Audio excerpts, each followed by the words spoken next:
जय महाराष्ट्र मित्रांनो, स्वागत आहे तुमचं या मराठमोळ्या चॅनलवरती, ज्यामध्ये आज आपण बघणार आहोत टॉप BCS आणि BSc-CS कॉलेजेस इन बारामती.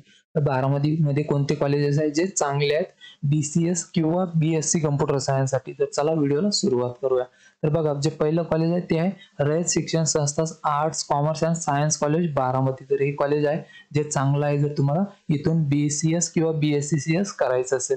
त्यानंतर आहे यशवंतराव चव्हाण यशवंतराव मोहिते कॉलेज बारामती. यशवंतराव मोहिते, ज्याला शॉर्टमध्ये YMC सुद्धा म्हटलं जातं, तर ते कॉलेज आहे हे. त्यानंतर येतं पद्मश्री विखे पाटील कॉलेज बारामती. तर हे पण कॉलेज आहे चांगलं आहे जर तुम्हाला BCS किंवा BSc-CS करायचं असेल. त्यानंतर आहे Vidya Pratishthan arts science and commerce college. हे पण कॉलेज खूप बेस्ट आहे. इथे जे हॉस्टेल्स वगैरे जे आहेत अवेलेबल आहेत. आणि याच्या रिलेटेड जर तुम्हाला आणखी काही माहिती हवी असल्यास तुम्ही कमेंटमध्ये मला विचारू शकता. आणि हो, बारामती जर मधले असाल तुम्ही, तर तिथले अजून कोणते कॉलेज आहे तर त्यांची नावे पण तुम्ही कमेंटमध्ये सांगू शकता.